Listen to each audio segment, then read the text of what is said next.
ሰላም እንዴት አደራችሁ ወይም እንዴት አረፈዳችሁ እንዴት ናችሁ ሶፊያ አባላለሁኝ እዚህ ፋና ስቱዲዮ ወይም ፋና ረፈር ላይ ነው የመጣሁት ዛሬ የመጣሁበት ምክንያት ደግሞ ይሄንን የእድል መልክ ሚል መጽሐፍ በቅርቡ ጽፌ ለህዝብ አቅርቤ ያለውና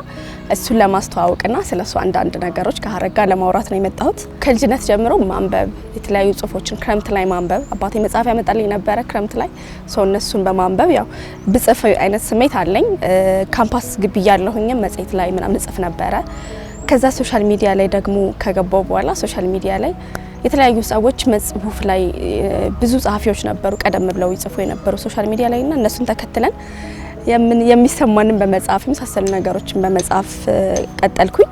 ከዛ ሰዎች ጽሁፌን አይተው የጽሁፍሽ ወደ መጽሐፍ ቢያድግ ያሉ በጣም ብዙ ሰዎች አስተያየት ሐሳብ ይሰጡ ስለነበረ ከዛ እሱን በማሳደግ የተለያዩ ጽሁፍ በተለያየ ጊዜ ተጻፉ ናቸው በተለያየ ጊዜ የጻፍኳቸውን ጽሁፎች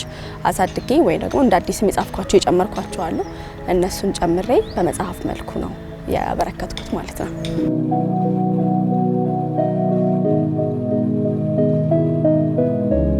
እንዴት ነው ሁሉ ጊዜ ሶሻል ሚዲያ ላይ ነው ሐሳብን ቀለል አድርጌ ጽፋለሁኝና ሰዎች ቀለል አድርጋሽ ከምትጽፊው ይሄ ሐሳቡ የማይዲያ በጣም ቆንጆ ነው ለምን በመጽሐፍ አታደርጉም ሲሉኝ እኔ ደግሞ ከራሴ ጋር መዋጋት ነበር ብዙ ጊዜ ልክ ነው ወደ መጽሐፍ ማምጣት አይደለም የሚለውን ነገር ማለት ነው ሶሻል ሚዲያ ላይ መቅረቱ ኦኬ ሶሻል ሚዲያ ሐሳቦችን አንስተን ሰዎች ኮሜንት ሰጥተውበት ማለፉ በቂ ነው ብዬ አምን ነበርና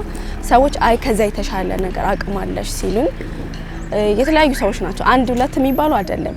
ከማለት እኔ መጽሐፍ በመጽሐፍ እንድመጣ ከማገዝ ጀምሮ የተለያዩ ነገሮች እንደኔ ከመስጠት በገንዘብም በተለያየ ነገርም ከመደገፍ ጀምሮ ብዙ ሰዎች አሉበትና ከዛ እስኪ ልሞክረው ብዬ ጽሁፎችን ወደዚህ አምጥቼ ለሰዎች አርተውት እንዲያርጉልኝ እንዲያዩልኝ ስልክ በቃ በጣም ቆንጆ ነው ብለው መስተካከል ያለበትን አስተካክለው ወደ መጽሐፍ እንድመጣ አድርገውኛልና ቀላል አይደለም ህትመቱ መንገዱም ቀላል አይደለም ግን ደግሞ ከጎኔ በጣም ከዙሪያ ብዙ ሰዎች አሉ ረጅም ጊዜ ሶሻል ሚዲያ ላይ እንደመቆየቴ ብዙ ሰዎች አሉ ያገዙኝና በዛ ምክንያት ወደዚህ የመጣሁት ታዲያ የልጅነት ምኞቴ ሬዲዮ ጋዜጠኛ መሆን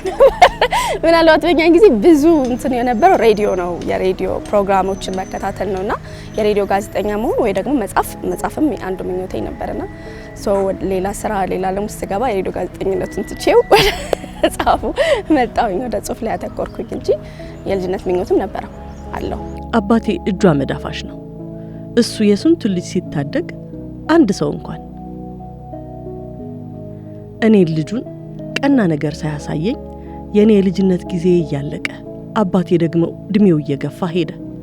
15 ዓመት ሞልቶኝ ክፉና ደግ ለመለየት ስበቃ አባቴ አይኑ ደግሞ ቁርአኑን እንኳን አጥርቶ ለማየት ይከብደው ጀመር አንድ ሐሚስ እንደለመደው ከመግሪብ በኋላ ቁርአኑን ከፍቶ ማንበብ ቢከብደው ነይስኪ እችን ቅሪልኝ በማለት እንድቀራለት ጠየቀኝ መቼም የፈለገውን ያህል ብሰንፍ ምን ቢጠናብኝ እንኳን እየተንተባተብኩም ቢሆን እንደምቀራለት ጠብቆ ነበር እኔ ግን የሰፈሩ ሰው እንደሚለው አሊፍ ሲሉኝ ባ ማለት የከበደኝ ነበርኩ ቁርአኑን ገልጬ ባዕድ ከሆኑብኝ ፊደላት ጋር ተፋጠጥኩ አይኖቼን ቁርአኑ ላይ ተክዬ ለጥቂት ደቂቃ በዝምታ ቆየው በኋላ ካቀረቀርኩበት ቀና ብዬ አባቴን አየሁት ከሟሸሹ አይኖቹ ውስጥ እንባው ኮለል ብሎ በጉንጮቹ ላይ ሲወርድ ታየኝ አሳዘነኝ ስሙን ብቻ ነው ያስኩት ከግብሩ የለሁም የትልቅ ሰው ልጅ እድል መልክ 8 ታሪኮች አሉት 8 አጫጭር በሚባል መልኩ አንዳንዶች በጣም አጭር ናቸው አንዳንዶች መካከለኛ ናቸው 126 ገጽ አካባቢ ያለው የእድል መልክ ነው የሚለው ርዕሱ አክቹአሊ ሁሉም 8 ስቶሪዎች ወይም 8 ታሪኮች የተለያየ እድል መልክ አላቸው ሁሉም የራሳቸው የሆነ ግን የእድል መልክ ለአንዱ ታሪክ የተሰጠ ስያሜ ነው ይሁን እንጂ ግን የእድል መልኮች ብዬ ላመጣውም ነበረ ግን ለአንዱ ስቶሪ ሰጠሁት ነው ሁሉም የራሱ ርዕስ አለው ግን የተለያየ አይነት የእድል መልካቸውን የሚያሳይ ታሪኮችን የያዘ 8 ታሪክ ነው እንግዲህ ጸሐፊዎች እኔ ጽፌ አቅርቤ ያለው አንባቢ ነው ከዚህ በኋላ ከእድል መልክ ጋር ይገናኛል አይገናኝም ብሎ ሐሳብ የሚሰጠው እኔ ግን በዛ መልኩ ነው አቀናብሬ ያመጣሁት እኔ በግሌ የሚያውቀው ነገር ነው መጻፍም ማውራትም አለበት ብዬ ማስበው ጸሐፊ እስከሆንሽ ድረስ በምናብ አዲስ ነገሮች መፍጠር ይቻላል ቀላል ነገር ሊሆንም ይችላል ግን ደግሞ አንዳንዴ ስሜት አይኖረውም ከሰው ጋር ስትገናኚ ያንቺ የምታውቂው ነገር ሲሆን ስሜት ይኖረዋል ከኔ ከማውቀው ከሃይማኖቴም ከመጣሁበት አካባቢ አብዛኛው እንግዲህ እንደተረዳሹ ከወሎ ነው ገጸ ባህሪዎቹ የወሎ እንትኖችም ትንሽ አለው ብዙ የወሎ አማርኛ የወሎ እንትን የለውም ቀለል ባሉ ማንኛውም ሰው ሊያነበው በሚችል ወይም ማንኛውም ሰው ሊረዳው በሚችል ቋንቋ ነው የጻፍኩት ግን ተቹ ወይም ካራክተሩ የዛ እንትን አለው እኔ ከዛ አካባቢ ነው የመጣሁት ሶ አማርኛውም በዛ መልኩ ነው ትንሽ የተቃኘው ከዛ ባሻገር ደግሞ የእስልምና ሃይማኖት ተከታይ ነኝ ማቀው ነው የጻፍኩት ከኔ ፐርስፔክቲቭ ነው ታሪኩ የሚመጣው ከኔ ከኖርኩበት ከማቀው ወይ ደግሞ አንዳንድ ጊዜ የምታውቂውን ነገር ነው ኢሜጅ ስታደርጊ ከምታውቂው ነገር ነው የምትነሹ ከዛ ተነስቼ ነው የራሴ ታሪክ ባይሆንም ከማቀው ነገር ነው የተነሳሁትና የምታውቂውን ነገር ስትጽፊ ሞር ስሜት ይሰጣል በሚል ነው ከዛ ነው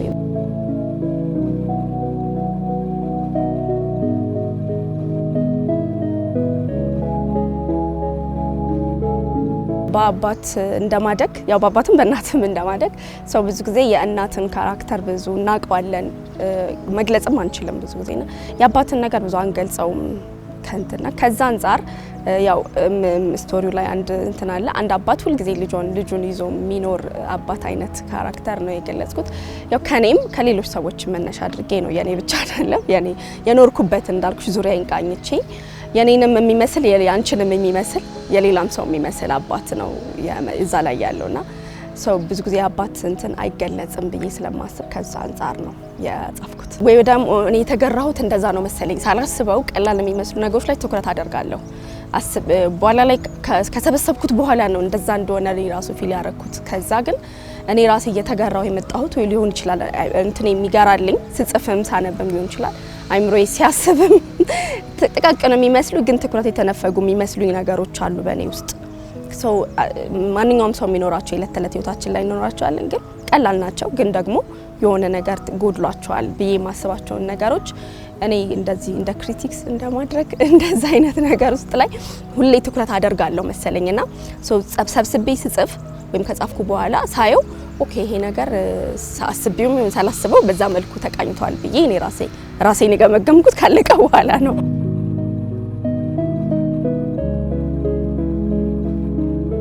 እኔ እንግዲህ ጽፌ ነው ያስረከብኩት ሰዎች ግን ሲያነቡት የሚሰማቸው የራሳቸው ስሜት አለና ሰዎች የሆነ ስቶሪ ነጥለው የሚወዱት ስቶሪ አለ ለምሳሌ አንድ አሊ የሚባል ስቶሪ አለኝ አሊ ታማኙ የሚል እሱን ስቶሪ እኔ ጻፍኩት በራሴ መልኩ ነው ሰዎች በተለያየ አቅጣጫ እንትን ብለውት ከተለያየ አንግል ሰጥተውኝ ጥሩ የሚባል ነገር እንትን ብያለሁ ብዙ ስለሆነ እንዲህ ለማቀራበር ይከብዳኛል ግን ከተለያየ አቅጣጫ የተለያየ አይነት እኔ የጻፍኩት በራሴ ነው አንቺ የምትረጁ በራስሽ ነው ለህዝብ ከወጣ በኋላ የህዝብ ነው ሰው ነው እንደፈለገ የሚያደርገውና እንደፈለገው አድርገው ግን ቆንጆ በሆነ መልኩ እኔ እስኪገባኝ ድረስ እኔ እንደውም እንደዚህ ነው ይታያል እንዴ እስክል ድረስ ሰዎች ሰጥተውኛልና ቆንጆ ነው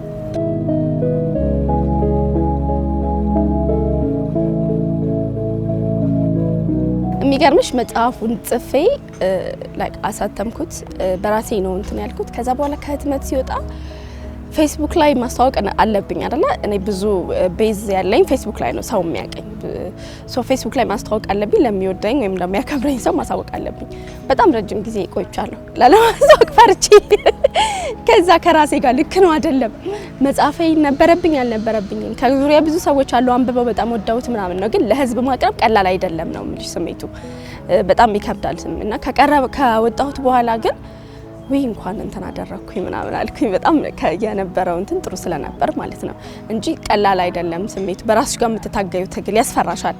ምንም አይነት የሶሻል ሚዲያ ሰው ብትሆኝም የሆነ ነገር ይዘሽ መምጣት በጣም ከባድ ነው የትና ለምን እንደሄደ ሳይነግረኝ ባንዱ የተረገመ ቀን ጥሎኝ ሲጠፋ እኔ የሱን ፍቅርና ትዝታ ብቻዬን ታቅፌ ይመጣል በሚል ተስፋ እጅና ግሬን ወልውዬ በጻዳ ጠረን ታውጄ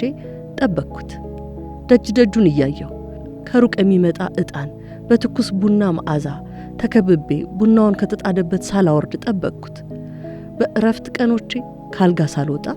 ለስላሳ ሰውነቴን በብርድ ልብስ እያሞኩ ጠበቅኩት የትንሿን ግቢያችንን አበባ ውሃ እያጠጣው አትክልቶቹ ጋር ውሃ እየተራጨው ጠበቅኩት በጋቢ ተከናንቤ የምሽት ጀንበርን አንጋጥጬ እያየው ከዋክብትን እየቆጠርኩ ጠበቅኩት በዓል ሲደርስ ድፎ ዳቦ ጋግሬ ዶሮ ወጥ ሰርቼ ጎረቤት ከመጥራቴ በፊት ይመጣል ብዬ በተስፋ ጠበቅኩት እንደ ድሮ ተጣድፌ ታክሲ ሊይዝ ስወጣ በሩን ዘግቶ ይከተለኛል። ሰልፍ መሃል እኔን ፍለጋ ይንከራተታል ብዬ ከኋላ የተሰደሩ ሰልፈኞችን እያስቀደምኩ ጠበቅኩት። ግን አልመጣም፣ ቀረ። እንዴት ነው እኔ ሁሉም ሰው እንዲያነባኝ ነው የፈለኩት። ሁሉም ሰው ማለት ቮካቡላሪሽን በጣም ስትይው ይገደባል ጽሁፍ። በርግጥ በጣም ቆንጆ ለረጅም ጊዜ የሚቆይ ስራ ይሆናል፣ በዛ አምናለሁ። አንድ ስቶሪ አስገብቻለሁ ምናልባት ካየሹ የወሎ አክሰንት ያለውና እሱን ለሳምፕል ነው ያስገባው። ምናልባት ትንሽ ቮካቡላሪ ከበድ ያሉ ቋንቋዎች ያሉበትን አስገብቻለሁና ከዛ ውጭ ግን ሁሉም ሰው አንብቦ ሁሉም ሰው ስቶሪ እንዲያይ ነው የፈለኩት። አንዳንድ ጊዜ ምን ይሆናል በጣም ቮካቡላሪ ላይ እንትንንልና ስቶሪ ጭብጥ ነገር ሳይኖርሽ የሚያልቅበት አጋጣሚዎች ይኖራሉና እንደዛ እንዳይሆን ታሪኮቹ ፍሎ ኑሯቸው ታሪኮቹ አልፈው የሆነ ሁሉም ሰው እንትን ውስጥ እንዲገቡ ስለፈለኩ አስቤበት ነው በዛ መልኩ እንዲቀር ያደረኩት።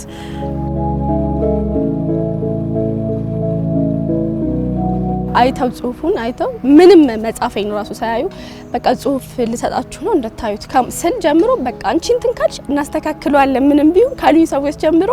መጨረሻ ላይ ህትመት ሲደርስ በጣም ብዙ ሰዎች ናቸው። ቀላል እና ስም ከጠቀስኩኝ ጥሩ አይደል? ሁላችሁም ታውቁታላችሁ፣ ሁላችሁም ለማን እንደሆናችሁና በጣም ነው የማመሰግነው። አለ ይስጥልኝ።